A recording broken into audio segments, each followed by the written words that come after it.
உங்களை பார்த்தாலே சில பேருக்கு பத்திக்கிட்டு வருதா? நீங்க என்ன செஞ்சாலும் எவ்வளவு நல்லது பண்ணாலும் ஒரு கூட்டத்துக்கு உங்களை கண்டாலே சுத்தமா பிடிக்காது. ஏன் அப்படி நடக்குதுன்னு என்னைக்காவது யோசிச்சிருக்கீங்களா? நீங்க ஒண்ணுமே பண்ணி இருக்க மாட்டீங்க, ஆனா உங்களை பார்த்தாலே அவங்களுக்கு ஒரு மாதிரி எரிச்சலா இருக்கும். உங்களை ஏதோ ஒரு பெரிய எதிரி மாதிரி பார்ப்பாங்க. இந்த மாதிரி நேரத்துல உங்களுக்கு எப்படி இருக்கும்? நெஞ்சு அடைக்கிற மாதிரி இருக்கா? கை கால் எல்லாம் ஒரு நிமிஷம் நடுங்குதா? தொண்டைக்குள்ள ஏதோ ஒன்று உருண்டுகிட்டு வந்து அடைக்கிற மாதிரி ஒரு பயம் வருதா? இரவுலாம் தூக்கம் வராம நம்ம என்ன தப்பு பண்ணோம்னு யோசிச்சு யோசிச்சு உங்க மண்டையே வெடிக்கிற மாதிரி இருக்கா? கவலைப்படாதீங்க என் அன்பு உறவுகளே, இது உங்க தப்பு இல்லைங்க. நீங்க எந்த தப்பும் பண்ணல, உங்க சூழ்நிலை அப்படி. நீங்க ரொம்ப நல்லவங்களா இருக்கீங்க, அதுதான் உங்க பிரச்சனை. ஆனா இந்த மாய வலையில நீங்க அறியாமலேயே மாட்டிக்கிட்டீங்க. இந்த உலகத்துல சில பேர் இருக்காங்க, அவங்க வேலை என்ன தெரியுமா? அடுத்தவங்களை குறை சொல்றது மட்டும்தான். அடுத்தவன் நல்லா இருந்தா அவங்களுக்கு வயிறு எரியும். ஆனா ஒரு மிகப்பெரிய ரகசியம் இருக்கு, அதை நான் கடைசியில சொல்றேன். அதுக்கு முன்னாடி உங்களை நீங்களே கேட்டுக்கோங்க. நீங்க என்ன இழிச்ச வாயனா? இல்லையே, அப்புறம் ஏன் அவங்கள பார்த்து நீங்க பயப்படணும்? ஏன் அவங்களுக்காக உங்க நிம்மதியை நீங்க இழக்கணும்? இன்னைக்கு நாம ஒரு மிக முக்கியமான விஷயத்தை பத்தி பேச போறோம். உங்க கூடவே வேலை செய்யறவங்களா இருக்கலாம், இல்ல உங்க சொந்தக்காரங்களா இருக்கலாம், இல்ல உங்க தெருவுல பக்கத்து வீட்டுக்காரங்களா இருக்கலாம். அவங்களுக்கு உங்களை பிடிக்கல, ஆனா அவங்க மூஞ்சில முழிக்காம உங்களால ஒரு நாளும் இருக்க முடியாது. அவங்க கூட பேசிதான் ஆகணும், அவங்க கூட வேலை செஞ்சுதான் ஆகணும். இந்த மாதிரி ஆளுங்களை எப்படி சமாளிக்கிறது? பேசுனா வாயாடின்னு சொல்றாங்க, பேசலனா ஊமைன்னு மிதிக்கிறாங்க. இது ஒரு பயங்கரமான பொறி. இதுல தப்பிச்சு வெளியே வர்றது எப்படி? சாணக்கியர் பல 100 வருஷத்துக்கு முன்னாடியே இதுக்கு ஒரு சூப்பரான வழி சொல்லிட்டு போயிருக்காரு. அதை தான் இன்னைக்கு நாம நம்ம ஊர் பாஷையில தெளிவா பார்க்க போறோம். இந்த வீடியோவை கொஞ்சம் கூட மிஸ் பண்ணாம கடைசி வரைக்கும் பாருங்க. ஏன்னா நடுவுல நான் சொல்ல போற ஒரு விஷயம் இத்தனை நாளா நீங்க நம்பிட்டு இருந்த உங்க வாழ்க்கையே தலைகீழா மாத்திடும். சொந்தங்களே, இப்போ விஷயத்துக்குள்ள வருவோம். உங்களை பிடிக்காதவங்களை எப்படி கையாள்றது? நான் முன்னாடியே சொன்ன மாதிரி இந்த உலகத்துல உங்களை பிடிக்காதவங்க கண்டிப்பா நிறைய பேர் இருப்பாங்க. எனக்கும் இருக்காங்க. இப்ப இந்த வீடியோவை பார்த்துட்டு இருக்கிற சில பேருக்கு கூட என்ன பிடிக்காம இருக்கலாம். அது ரொம்ப சகஜம்தான். ஏன்னா எல்லாரையும் திருப்திப்படுத்துறதுக்கு நம்ம ஒன்றும் மட்டன் பிரியாணி கிடையாது. நீங்க எல்லாருக்கும் நல்லவனா இருக்கீங்கன்னா அப்போ நீங்க ஏதோ ஒரு மிகப்பெரிய தப்பு பண்றீங்கன்னு அர்த்தம். ஏதோ ஒரு இடத்துல நீங்க நிஜமா இல்லைன்னு அர்த்தம். உங்களை யாருக்காவது பிடிக்கலனா அதுக்கு அர்த்தம் நீங்க சரியான பாதையில போயிட்டு இருக்கீங்க, நீங்க வளர்றீங்க. உங்களை பார்த்து அவங்களுக்கு கண் திருஷ்டி பொறாம வந்துருச்சுன்னு அர்த்தம். இது ஒரு வகையான மோசமான மனநோய். அவங்கள நினைச்சு நீங்க பெருமைப்படணும். ஆனா அவங்கள எப்படி ஹேண்டில் பண்றது? அதுக்கு சில ரகசிய வழிகள் இருக்கு. நீங்க தயாரா? வீடியோக்குள்ள போறதுக்கு முன்னாடி நீங்க நம்மளுடைய சேனலுக்கு புதுசு அப்படின்னா நம்ம சேனலை சப்ஸ்கிரைப் பண்ணிட்டு வீடியோவுக்கு லைக் பண்ணிட்டு அப்படியே ஹைப்ங்கிற ஆப்ஷனை கிளிக் பண்ணிக்கோங்க. அப்பதான் இந்த பயனுள்ள வீடியோ இன்னும் பல பேருக்கு சென்றடைய உதவும். முதல் விஷயம், இது ரொம்ப ரொம்ப முக்கியமானது. சாணக்கியர் என்ன சொல்றாருன்னா, எதிரிய வீழ்த்தணும்னா அவனுக்கு பிடிச்ச மாதிரி நடிக்கிறது தான் முதல் ஆயுதம் அப்படின்னு சொல்றாரு. உங்களை பிடிக்காத ஒருத்தர் உங்க முன்னாடி வராரு, அவர் மூஞ்சிய பார்த்தாலே உங்களை அவமானப்படுத்தணும், 4 பேர் முன்னாடி உங்களை அசிங்கப்படுத்தணும்னு வெறியோட வராரு. அவர் உங்ககிட்ட இருந்து என்ன எதிர்பார்க்கிறாரு? நீங்க அவரை பார்த்து பயப்படணும், இல்ல கோபப்படணும், இல்ல மூஞ்சிய திருப்பிக்கணும்னு நினைப்பாரு. ஆனா இங்க தான் நீங்க ஒரு மிகப்பெரிய ட்விஸ்ட் வைக்க போறீங்க. நீங்க என்ன பண்ணணும் தெரியுமா? அவர் உங்க மேல உசுரா இருக்கிற மாதிரி, உங்களை அவருக்கு ரொம்ப பிடிச்சிருக்கிற மாதிரி நீங்க அவர்கிட்ட பேசணும். அடிப்பாவி, இது என்னடா பைத்தியக்காரத்தனம்னு நினைக்கிறீங்களா? ஆனா இதுல தான் உலகத்தோட மிகப்பெரிய உளவியல் தந்திரம் ஒளிஞ்சிருக்கு. ஒருத்தன் உங்களை முழுசா வெறுக்கிறான். நீங்க நேரா போய், என்ன மாமா எப்படி இருக்கீங்க? வீட்டுல எல்லாரும் சௌக்கியமா? பசங்க என்ன பண்றாங்க? உங்களை ரொம்ப நாள் கழிச்சு பார்த்ததுல எனக்கு ரொம்ப சந்தோஷம் அப்படின்னு ரொம்ப இயல்பா அன்பா சிரிச்சுக்கிட்டே பேசுங்க. இதை செஞ்சா என்ன நடக்கும்னு நினைக்கிறீங்க?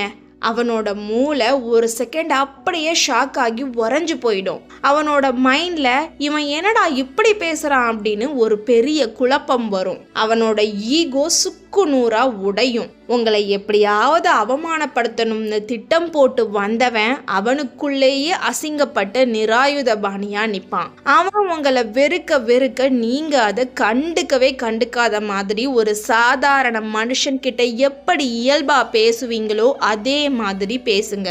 இதுக்கு பேரு தான் மனதோடு விளையாடும் ஆட்டம். இதை செய்யும் போது நீங்க ரொம்ப போலியா ஓவரா வலியக்கூடாது. அதுல நீங்க ரொம்ப கவனமா இருக்கணும். நான் உங்களை அவனுக்கு கூஜா தூக்க சொல்லல, சாதாரணமா மரியாதையா ஒரு நல்ல பண்புள்ள மனுஷனா நடந்துக்க சொல்றேன். உங்களை பிடிக்காதவன் முன்னாடி நீங்க எரிச்சல் பட்டா அது அவனுக்கு நீங்க தூக்கி கொடுக்கிற வெற்றி. நீங்க சிரிச்சுக்கிட்டே சாதாரணமா பேசினா அது அவனுக்கு நீங்க கொடுக்கிற மிகப்பெரிய மரண அடி. இதை நீங்க ஒரு தடவை செஞ்சு பாருங்க. அடுத்த தடவை அவன் உங்களை சீண்டவே பல முறை யோசிப்பான். ஏன்னா நீங்க அவனுக்கு முக்கியத்துவம் கொடுக்கல.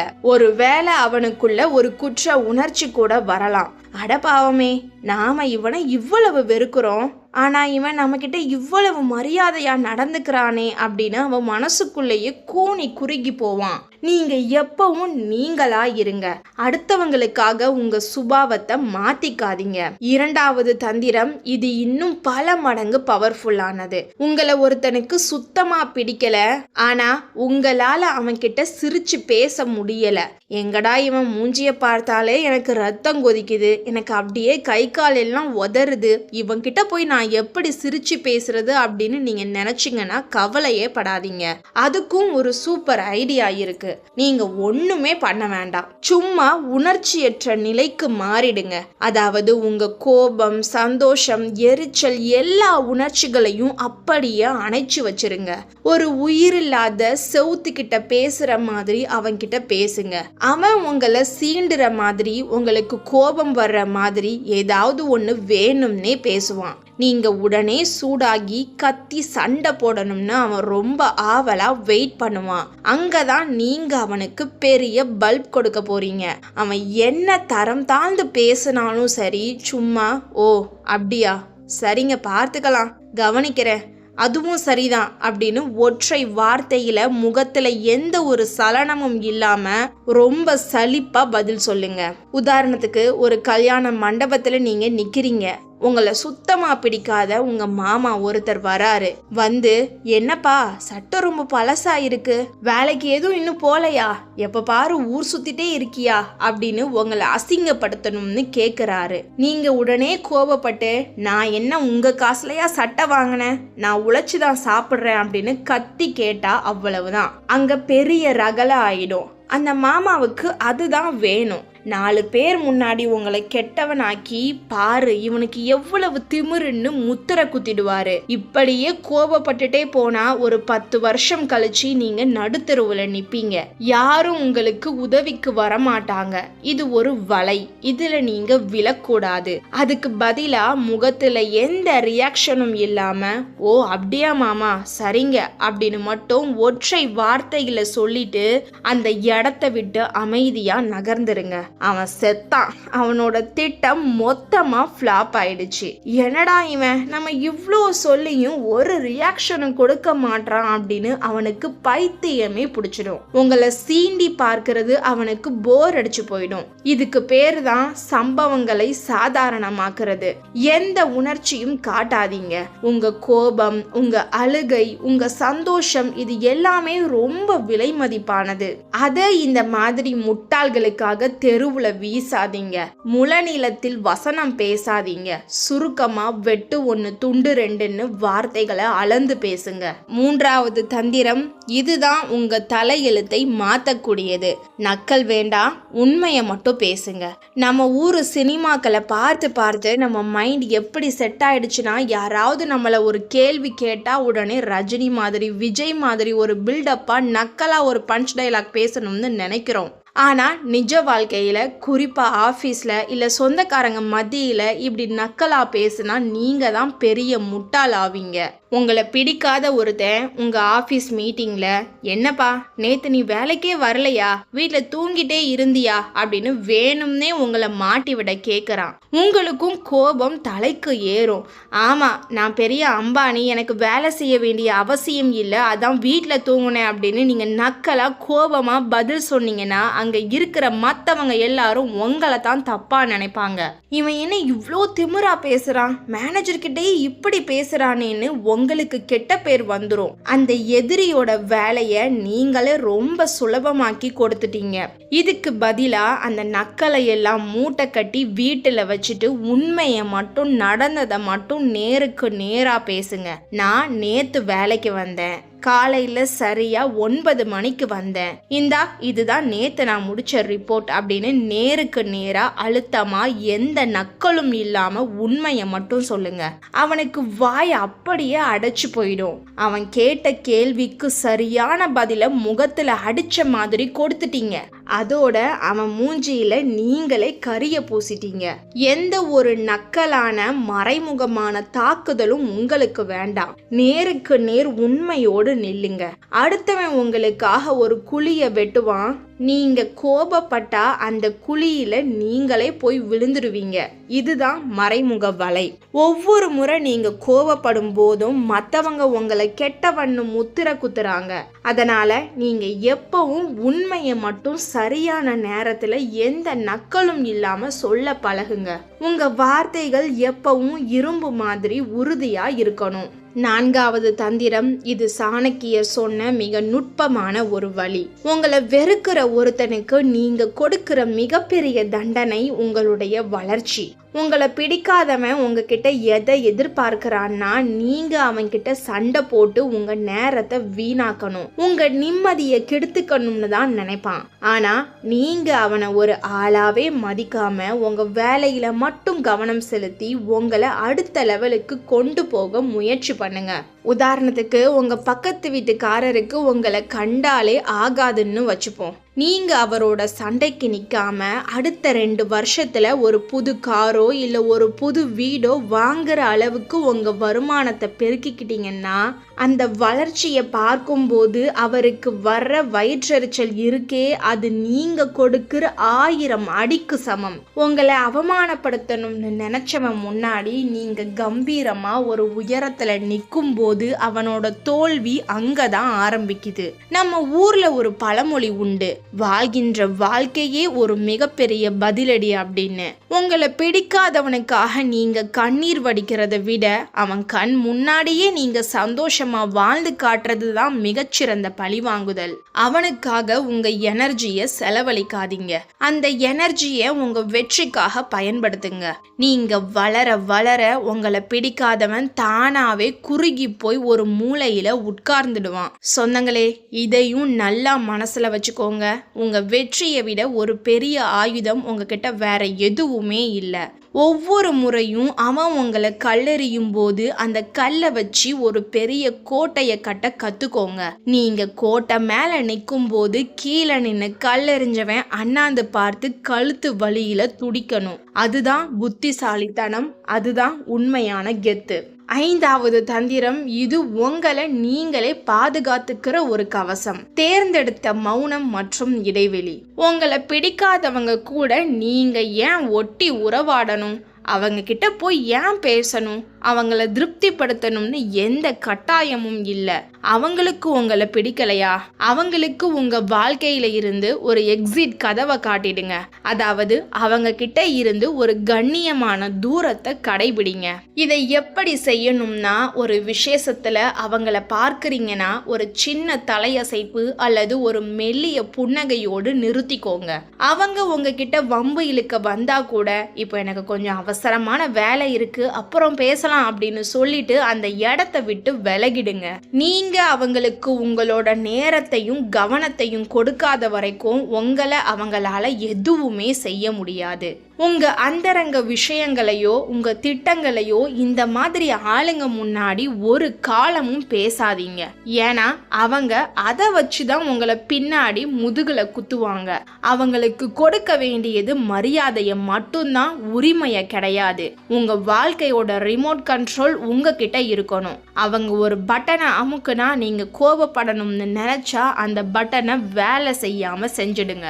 சாணக்கியர் என்ன சொல்றாருன்னா, ஒரு பாம்புக்கு விஷம் இல்லைனா கூட அது படம் எடுத்து ஆடணும், அப்பதான் அது தன்னை பாதுகாத்துக்கும். அதே மாதிரி நீங்க ரொம்ப மென்மையானவரா இருந்தாலும் உங்களை பிடிக்காதவங்க கிட்ட ஒரு எல்லைய வகுத்துக்கோங்க. அந்த எல்லைக்குள்ள அவங்கள அனுமதிக்காதீங்க. உங்க நிம்மதி உங்க கையில தான் இருக்கு. தேவையில்லாத ஆளுங்களை உங்க மனசுக்குள்ள விடாம இருக்கிற வரைக்கும் நீங்க தான் ராஜா. சொந்தங்களே, இப்போ நான் முதல்லயே உங்ககிட்ட ஒரு முக்கியமான ரகசியம் சொல்றேன்னு சொன்னேன்ல, அது என்ன தெரியுமா? மனிதர்களோட மனசு ஒரு நிலையானதே கிடையாது. இன்னைக்கு உங்களை பார்த்து பொறாமப்படுறவன், உங்களை வெறுக்கிறவன் நாளைக்கு உங்ககிட்ட வந்து கை கட்டி நிக்கலாம். காலச்சக்கரம் எப்பவும் சுத்திக்கிட்டே தான் இருக்கும். எப்பவுமே ஜெயிச்சவனை பார்க்காதீங்க, தோத்தவனை பாருன்னு சொல்லுவாங்க. ஏன் தெரியுமா? தோத்தவன் தான் தன் உணர்ச்சிகளுக்கு அடிமையாகி தப்பு பண்ணி இருப்பான். நீங்க அந்த தப்ப வாழ்க்கையில பண்ணவே கூடாது. நீங்க புத்திசாலி. இந்த உண்மையை நீங்க புரிஞ்சுக்கிட்டீங்க. எனக்கு தெரிஞ்ச 2 அண்ணன் தம்பி இருந்தாங்க. ஒருத்தன் மூஞ்சியை இன்னொருத்தன் பார்க்கவே மாட்டான். பெரிய சொத்து தகராறு வெட்டுக்குத்து ரேஞ்சுக்கு போச்சு. ஆனா ஒரு 10 வருஷம் கழிச்சு பார்த்தா ஒருத்தனுக்கு உடம்பு சரியில்லாதப்போ இன்னொருத்தன் தான் வந்து தன்னோட ரத்தத்தை கொடுத்து காப்பாத்தினான். இப்போ 2 பேரும் உசுரை கொடுத்து பழகுறாங்க. இதுதாங்க வாழ்க்கை. இன்னைக்கு உங்களை வெறுக்கிறவங்க நாளைக்கு உங்களை நேசிக்கலாம். இல்ல உங்களை வெறுக்கிற அந்த முட்டாள் நாளைக்கு இல்லாமலும் போகலாம். எப்படி இருந்தாலும் அவங்களுக்காக நீங்க உங்க நிம்மதியை, உங்க குணத்தை, உங்க மரியாதையை ஏன் கெடுத்துக்கணும்? இந்த மேல்தட்டு மக்கள் உங்களை எப்பவும் கீழேயே வச்சுக்க நினைப்பாங்க. ஆனா நீங்க அதை உடைச்சு வெளியே வரணும். ஒவ்வொரு தடவையும் நீங்க அமைதியா இருக்கும் போதும், ஒவ்வொரு தடவையும் நீங்க உங்க கோபத்தை அடக்கும் போதும் நீங்க மாறுறீங்க. உங்களை நீங்களே ஒரு புது மனுஷனா, ஒரு சிற்பம் மாதிரி செதுக்குறீங்க. இந்த உலகத்துல இருக்கிற நிறைய பேர் உங்களை கோபப்படுத்தி உங்களை ஒரு கெட்டவனா காட்டதான் காத்துட்டு இருக்காங்க. ஆனா நீங்க அவங்களுக்கு அந்த வெற்றியை ஒரு நாளும் கொடுக்க கூடாது. அவங்க உங்ககிட்ட சண்டைக்கு வரும்போது, உங்களை அவமானப்படுத்தணும்னு நினைக்கும் போது நீங்க மேல சொன்ன இந்த 5 தந்திரங்களை யூஸ் பண்ணுங்க. 1, அவங்க உங்க மேல ரொம்ப அன்பா இருக்கிற மாதிரி நீங்க அவங்க கிட்ட அன்பா பேசுங்க. 2, எந்த உணர்ச்சியும் காட்டாம வெறும் வார்த்தைகளால மட்டும் நியூட்ரலா பதில் சொல்லுங்க. 3, நக்கல் பஞ்ச் டைலாக் எல்லாம் வேணாம், உண்மையை மட்டும் பேசுங்க. 4, உங்களுடைய வெற்றியின் மூலமா அவங்களுக்கு பதிலடி கொடுங்க. 5, தேவையில்லாத ஆளுங்க கிட்ட இருந்து ஒரு கண்ணியமான தூரத்தை கடைபிடிங்க. இந்த 5ஐயும் நீங்க சரியா உங்க வாழ்க்கையில செஞ்சீங்கன்னா இந்த ஊர்ல எவராலும் உங்களை அசைக்க கூட முடியாது. உங்க தலையெழுத்தை நீங்க தான் எழுதணும். உங்க நிம்மதியை நீங்க தான் காப்பாத்திக்கணும். உங்களை பிடிக்காதவங்களை பத்தி நீங்க கவலைப்படுறதுக்கு எல்லாம் உங்க வாழ்க்கையில நேரம் இல்லை. இது ஏற்கனவே ரொம்ப தாமதமாயிடுச்சு. நீங்க சாதிக்க வேண்டியது இந்த உலகத்துல நிறைய இருக்கு. பெரிய பெரிய இலக்குகளை நோக்கி ஓடுங்க. நீங்க பெரிய லெவலுக்கு போகும்போது இந்த மாதிரி உங்களை வெறுக்கிற சின்ன சின்ன ஆளுங்க எல்லாம் உங்க காலுக்கு கீழே வெறும் தூசி மாதிரி ஆயிடுவாங்க. உங்களுக்காக வாழ பழகுங்க. அடுத்தவன் என்ன நினைப்பான், இவன் என்ன சொல்லுவான்னு யோசிக்காதீங்க. இந்த வீடியோ உங்களுக்கு நிஜமாவே பயனுள்ளதா இருந்துச்சுன்னா கண்டிப்பா வீடியோவுக்கு ஒரு லைக் பண்ணுங்க. உங்களுக்குள்ள ஒரு புது நெருப்பை பத்த வச்சிருந்தா கமெண்ட்ல மை லைஃப் மை ரூல்ஸ் அப்படின்னு தைரியமா டைப் பண்ணுங்க. உங்க ஒவ்வொருத்தரோட கமெண்ட்டையும் நான் கண்டிப்பா படிப்பேன். தேவைப்படும் உங்கள் நண்பர்கள் மற்றும் குடும்பத்தினருக்கும் இந்த வீடியோவை ஷேர் பண்ணுங்க. இன்னும் அடுத்த ஒரு பவர்ஃபுல் மோட்டிவேஷனல் வீடியோல சந்திக்கிறேன். அதுவரை சிந்திப்போம், செயல்படுவோம். நன்றி.